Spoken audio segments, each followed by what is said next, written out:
Hello बच्चों, कैसे हैं आप लोग। आई होप कि आप लोग अच्छे होंगे। 8th क्लास का एग्ज़ाम चल रहा है तब मैं ये वीडियो बना रहा हूँ।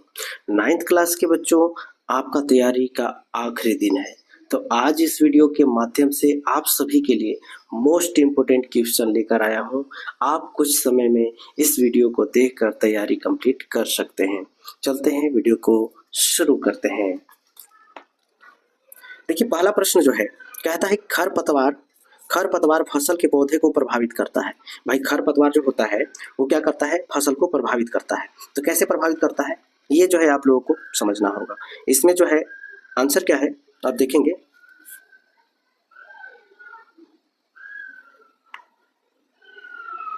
इसका जो पहला ऑप्शन है, पौधों को बढ़ने से पहले मार देता है। चलिए, ये गलत है, ऐसा नहीं। पौधे को बढ़ने के लिए हावी कर देता है, नहीं, ये भी गलत है।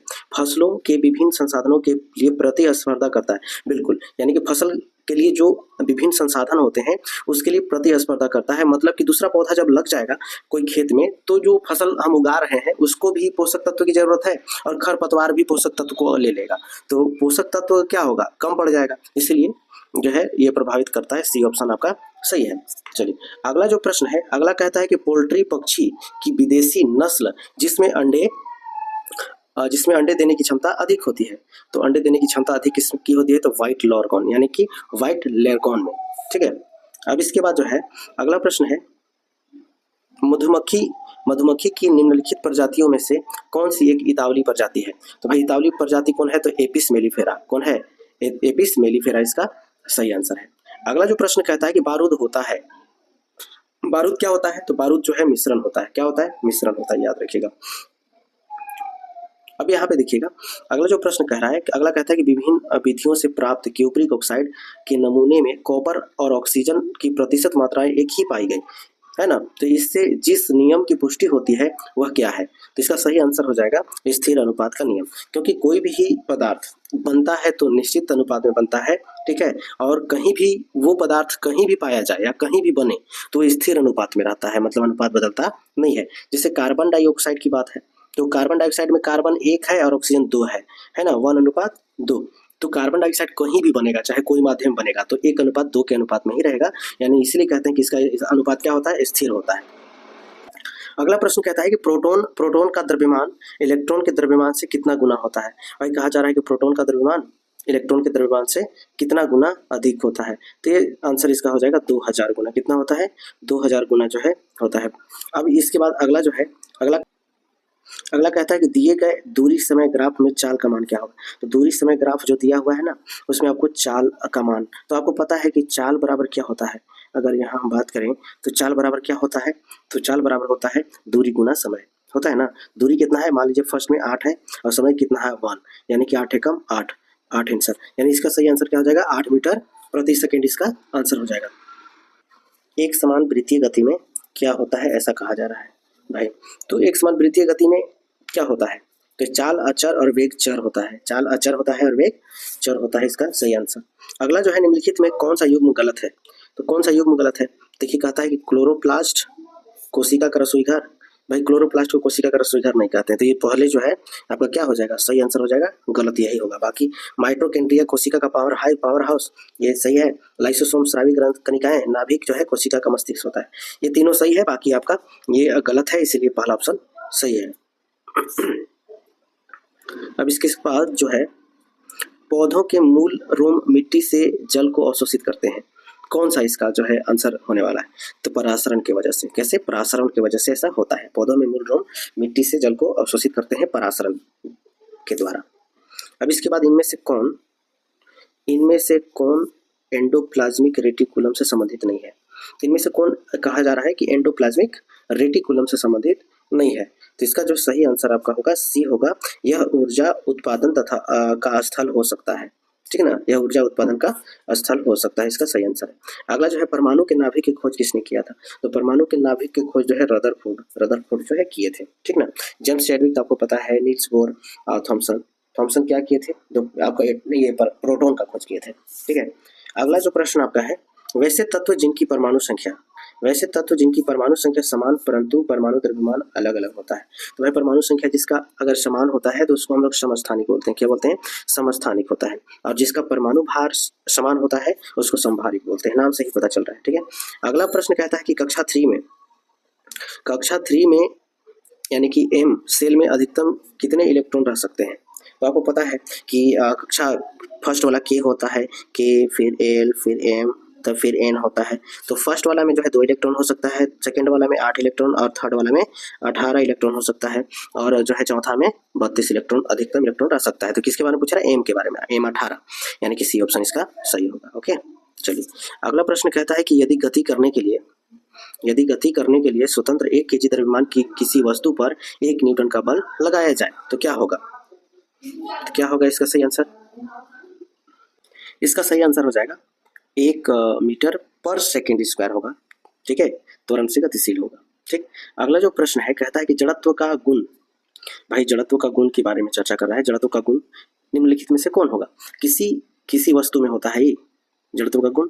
नहीं, ठीक ना। प्रत्येक वस्तु में होता है, किसी भी वस्तु में नहीं होता है, केवल गतिशील वस्तु में होता है। जड़त्व किस में होता है? तो प्रत्येक वस्तु में जड़त्व होता है, याद रखिए। क्या होता है? प्रत्येक वस्तु में जड़त्व होता है, ठीक, क्योंकि भार होता है, जिसमें भार होगा उसमें जड़त्व होगा ही, ठीक है। अगला जो प्रश्न है कहता है कि किसी 6 केजी द्रव्यमान की गेंद में 4 मीटर पर सेकेंड स्क्वायर का त्वरण उत्पन्न करने के लिए कितने बल की आवश्यकता होगी?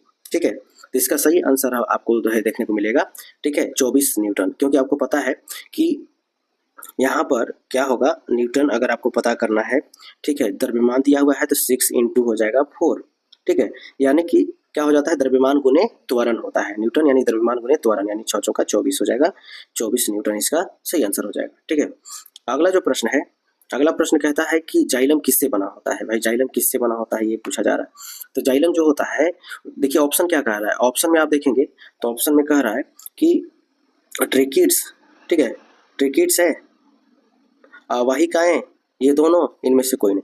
इसका सही आंसर क्या हो जाएगा? तो इसका सही आंसर हो जाएगा आपका सी, यानी कि ये दोनों, ट्रेकिड्स भी होता है और वाहिकाएं, यानी कि दोनों से बना हुआ है। अब इसके बाद जो है टेंडन एक संरचना है। अगर हम टेंडन की बात करें तो टेंडन एक संरचना है जो जोड़ती है, किसको जोड़ती है? तो इसका सही आंसर हो जाएगा, इसका सही आंसर हो जाएगा बी, यानी तंत्रिका को मांसपेशी से जोड़ने का काम करता है।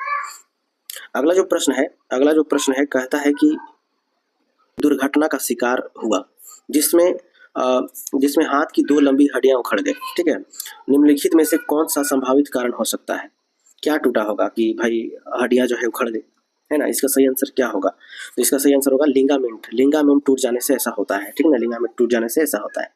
अब अगला जो प्रश्न कहता है कि किसी तत्व के परमाणु, यहाँ पे कहा जा रहा है कि किसी तत्व के परमाणु के नाभिक की द्रव्यमान संख्या 23 है और उसमें 12 न्यूट्रॉन है, तो तत्व की परमाणु संख्या क्या होगा?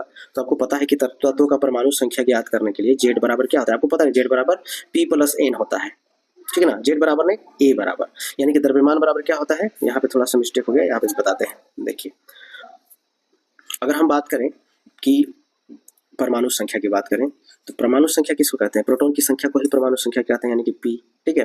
तो यहाँ पे होता क्या है कि द्रव्यमान संख्या को A से सूचित करते हैं और इसका फॉर्मूला जो होता है P + N, यानी आपको पता है कि द्रव्यमान संख्या प्रोटॉन और न्यूट्रॉन को मिला करके बनता है। तो यहाँ पे दिया हुआ है द्रव्यमान संख्या 23 और उसमें न्यूट्रॉन कितना है? 12। तो यहाँ क्या करेंगे, द्रव्यमान संख्या 23 है और प्रोटॉन की संख्या ज्ञात करेंगे तो परमाणु संख्या प्राप्त हो जाएगा, इसलिए P छोड़ देते हैं और 12 इसमें। अब 12 जो है इधर जाएगा तो कितना हो जाएगा? 23 - 12 आ जाएगा और बराबर में P हो जाएगा। तो यानी 12 अगर हम घटा देते हैं तो इसका सही आंसर 11 हो जाएगा। क्या हो जाएगा? 11। तो 11 इसमें जो भी ऑप्शन होगा 11 आपका सही आंसर होगा, ठीक है ना। चलिए तो देखते हैं 11, हाँ बिल्कुल ऑप्शन में है 11, तो इसीलिए 11 ऑप्शन सही है। चलिए अगला प्रश्न कहता है देखिएगा, अगला प्रश्न कहता है कि 300 केल्विन को सेंटीग्रेड में बदलने पर मान क्या होगा? तो 300 केल्विन को सेंटीग्रेड में बदलने पर मान क्या होगा? इसका सही आंसर होगा क्या चीज़? तो सेंटीग्रेड में क्या करना होता है? देखिए कुछ नहीं, जब भी सेंटीग्रेड में आपको ज्ञात करना है तो एक फार्मूला होता है, क्या चीज़? तो 273, ठीक है। आपको जितना केल्विन होता है ना, फिर से हम इसको बताते हैं थोड़ा सा, ठीक है, यानी कि डिग्री सेल्सियस -273 आप कर दीजिए, आपका सही आंसर आ जाएगा। डिग्री सेल्सियस कितना है? 300, अब 300 में से 273 अगर हम घटा देते हैं कितना आ जाएगा, बताइए कितना आएगा? तो ये आ जाएगा 27 डिग्री, इसका आंसर 27 डिग्री होगा, ठीक ना जी। अब इसके बाद जो है यहाँ पे ध्यान देंगे, अगला प्रश्न है कि 96 ग्राम कार्बन में, देखिए कह रहा है कि 96 ग्राम क्या है, कार्बन है, मोलों की संख्या क्या होगा? तो मोलों की संख्या देखिए सबसे पहले क्या होता है, मोल बराबर फॉर्मूला क्या होता है, मोल बराबर होता है दिया गया द्रव्यमान बटा मोलर द्रव्यमान होता है ना। तो यहाँ पे आप देखेंगे दिया गया द्रव्यमान कितना है, 96 ग्राम है, ठीक है 96 ग्राम।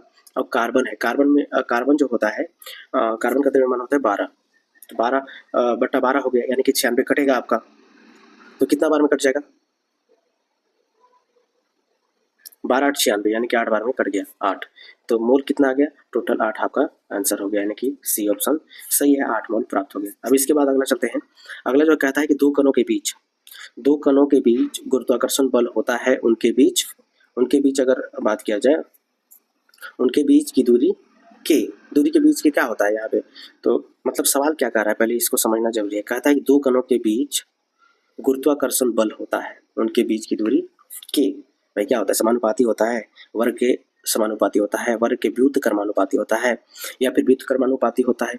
इसका सही आंसर हो जाएगा वर्ग के व्युत्क्रमानुपाती होता है, ठीक है ना, याद रखिएगा। अब इसके बाद जो है अगला प्रश्न है, क्या है अगला प्रश्न, यदि कोई अंतरिक्ष यान पृथ्वी के केंद्र से पृथ्वी की त्रिज्या की दुगुनी गुरुत्वीय त्वरण होगा, भाई आपको बताना है कि यदि कोई अंतरिक्ष यान पृथ्वी के केंद्र से पृथ्वी की त्रिज्या की दुगुनी गुरुत्वीय त्वरण क्या होगा, तो भाई इसका सही आंसर जो है आपका होगा ये 2.45 मीटर पर सेकेंड स्क्वायर, इसका आंसर होगा, ठीक है ना। अब अगला प्रश्न है कि किसी पदार्थ का आपेक्षिक घनत्व बराबर होता है, किसके बराबर होता है, तो किसी पदार्थ का आपेक्षिक घनत्व बराबर होता है, तो किसके बराबर होता है ये बताना है आप लोगों को। तो इसका सही आंसर हो जाएगा कि पदार्थ का घनत्व बटा परमाणिक पदार्थ का घनत्व, ठीक है, इसका सही आंसर। अगला जो है कहता है कि लिनियस द्वारा विकसित नामकरण प्रणाली है, तो भाई लिनियस द्वारा विकसित नामकरण प्रणाली आपको बताना है, तो इसका अगर देखा जाए तो इसका सही आंसर हो जाएगा सी, द्विपदी ना, द्विपदी इसका सही आंसर है। अब इसके बाद जो है कहता है कि वर्गीकरण की मूल इकाई क्या होता है, तो वर्गीकरण की मूल इकाई जो है क्या है, प्रजाति कह सकते हैं, प्रजाति, हाँ प्रजाति, बिल्कुल प्रजाति ही होगा, है ना, जाति या प्रजाति होता है वर्गीकरण की मूल इकाई।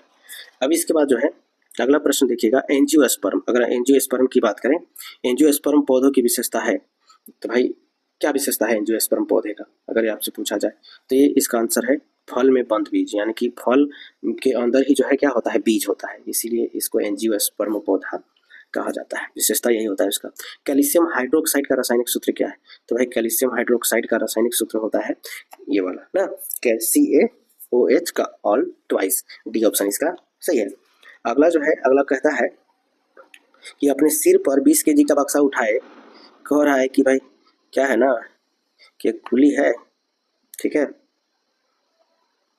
अपने सिर पर 20 kg का बक्सा उठाए कुली क्षैतिज प्लेटफॉर्म पर 10 मीटर चलता है, तो गुरुत्वीय बल के विरुद्ध कुली द्वारा किया गया कार्य क्या होगा, तो भाई गुरुत्वीय बल के विरुद्ध कह रहा है, इसका जो है आपका सही आंसर क्या होने वाला है, 0 इसका सही आंसर होने वाला है, ठीक है ना, क्या होगा 0 जूल लगेगा, क्योंकि आप देख सकते हैं कि अपने सिर पर 20 kg का बक्सा उठाया है, कुली क्षैतिज प्लेटफॉर्म पर 10 मीटर चलता है, 10 मीटर चल रहा है, तो गुरुत्वीय बल के विरुद्ध कुली द्वारा किया गया कार्य क्या होगा, 0। भाई गुरुत्वीय बल अब 20 kg बक्सा उठा लिया है तो गुरुत्वाकर्षण और बल न बढ़ गया, यानी कि और न खींचेगा वो, तो उसके विरुद्ध कहाँ कोई काम हुआ है, नहीं ना, इसलिए इसका 0 जूल खर्चा होगा। चलिए अब इसके बाद जो है अगला प्रश्न कहता है कि 1 kg की वस्तु की गतिज ऊर्जा 1 जूल है, तब होगी जब इसकी चाल होगी, भाई जब आपको बताना है कि 1 kg की वस्तु की गतिज ऊर्जा 1 जूल कब होगी, मतलब तब होगी जब इसकी चाल कितना होगा, तो आपको ये बता देना है ना। तो इसका सही आंसर आपको देखिए, इसका सही आंसर हो जाएगा क्या चीज, इसका सही आंसर हो जाएगा सी, यानी कि 1.44 मीटर पर सेकेंड इसका सही आंसर हो जाएगा। चलिए अगला प्रश्न कहता है कि यदि 2500 जूल कार्य करने में किसी मशीन को 5 सेकंड का समय लगता है तो उसकी शक्ति क्या होगी, तो इसका जो आंसर आपका होने वाला है, ठीक है, डी ऑप्शन इसका सही होगा, 0.5 किलोवाट इसका सही आंसर होगा, ठीक है। ये जो है ये सब सारे प्रश्न जो है हल करवा दिए हैं हम, ठीक ना, ऑफलाइन के, इसमें जल्दीबाजी में इसको जो है सॉल्व करने में टाइम लगेगा, इसलिए जल्दीबाजी में वीडियो बनाना है, तो इसलिए आंसर आप लोगों को दे रहे हैं, तो इसको सॉल्व कर देते हैं, ठीक है ना। अब इसके बाद जो है निम्नलिखित में से कौन सा कालाजार का कारण बनता है? तो कालाजार का कारण कौन बनता है इसमें? ठीक है, तो इसका सही आंसर है लिस्मेनिया। लिस्मेनिया इसका सही आंसर होगा। ठीक है, अगला प्रश्न है एक संक्रमण रोग किसके कारण होता है? एक संक्रमण रोग किसके कारण होता है भाई? ये चयापचय विकार, एलर्जी के कारण, रोगजनक के कारण या हार्मोनल संतुलन के कारण होता है। आपको ये बताना है, तो इसका सही आंसर हो जाएगा रोगजनक। यानी रोगजनक जो होते हैं क्या करते हैं, एक दूसरे में फैलाते हैं रोग को। ठीक है, अब इसके बाद जो है अगला प्रश्न कहता है कि एक स्टेथोस्कोप में हृदय के धड़कन की ध्वनि स्टेथोस्कोप नली में गमन करती है। भाई क्या गमन करती है ना? किस तरह से जो है धड़कन, दिल का धड़कन जो है हृदय के धड़कन को पहुंचाती है ना? किस तरह से गमन करती है? तो इसका जो है आपका आंसर हो जाएगा, ऑप्शन देखते हैं कि सोनिक बूम जैसा एक सरल रेखा में नली में बारंबार परावर्तन द्वारा या नली में मुड़ जाने के कारण। ठीक है, तो इसका सही आंसर हो जाएगा नली में बारंबार परावर्तन के कारण ऐसा होता है। सी ऑप्शन सही है इसका। अगला जो कहता है, ठीक ना, अगला जो कहता है क्या कि अस्पष्ट प्रतिध्वनि सुनाई पड़ने के लिए ध्वनि का परावर्तन करने वाली सतह से श्रोता को कम से कम कितनी दूर होना चाहिए? प्रतिध्वनि का मतलब होता है कि जैसे कि एक बार अगर बोलते हैं तो आवाज गूंजता है ना रूम में, एक बार बोले तो 2-4 बार सुनाई देता है, उसको प्रतिध्वनि कहा जाता है। ठीक है ना, तो यहाँ पर इसका जो आंसर होने वाला है, इसका आंसर जो हो जाएगा वो हो जाएगा ये 17.2 मीटर इसका सही आंसर होगा। अब इसके बाद जो है अगला प्रश्न, निम्नलिखित में से किस माध्यम में ध्वनि की चाल सबसे अधिक होगी? तो कौन सा माध्यम में सबसे ज्यादा ध्वनि का चाल होगा? तो भाई स्टील में होगा। स्टील में होगा कि नहीं? कंफर्म स्टील में होगा? जी बिल्कुल, यानी कि आपका स्टील में ही होगा। ओके, अब इसके बाद जो है सौर विकिरण गर्म करता है। भाई सौर विकिरण क्या गर्म करता है आपसे पूछा जा रहा है। तो जल निकायों की तुलना में भूमि को तेजी से, जी बिल्कुल, यानी कि जल से बना हो, जल को तेजी से गर्म नहीं करता है, भूमि को तेजी से गर्म करता है। ठीक है ना, सौर विकिरण। अब इसके बाद क्यों जल नहीं कर पाता है? क्योंकि जल पारदर्शी होता है, याद रखिएगा। और आपको पता है कि विकिरण पारदर्शी माध्यम को नुकसान मतलब कि गर्म नहीं करता है, प्रभाव नहीं डालता है उसमें। चलिए अगला प्रश्न कहता है कि ऑक्सीजन मुख्य रूप से वायुमंडल में वापस आती है। ठीक है, ऑक्सीजन मुख्य रूप से वायुमंडल में वापस आती है। तो भाई कैसे? तो प्रकाश संश्लेषण से ना, प्रकाश संश्लेषण से होता है। तो ये जो है टोटल जो है आपका 40 क्वेश्चन कंप्लीट हो गया है। ठीक है, आई होप कि वीडियो आप लोगों को इन्फॉर्मेटिव होगा। तो वीडियो अच्छा लगा होगा तो वीडियो को लाइक कर दीजिए और चैनल को सब्सक्राइब कर दीजिए। इसी तरह से जो है प्रत्येक सब्जेक्ट का आप लोगों को जो है प्रोवाइड किया जाएगा और अगले क्लास में जब आप जाएंगे तो वहाँ आपको इस चैनल पे अच्छे से तैयारी करवाया जाएगा। ठीक है, जो कि आप एग्जाम में बेहतरीन से बेहतरीन मार्क्स ला सके। ठीक है, और अपने माता पिता और अपने राज्य का, देश का नाम रोशन करें। ठीक है, तो मिलते हैं फिर नेक्स्ट वीडियो में, तब तक के लिए टेक केयर, धन्यवाद।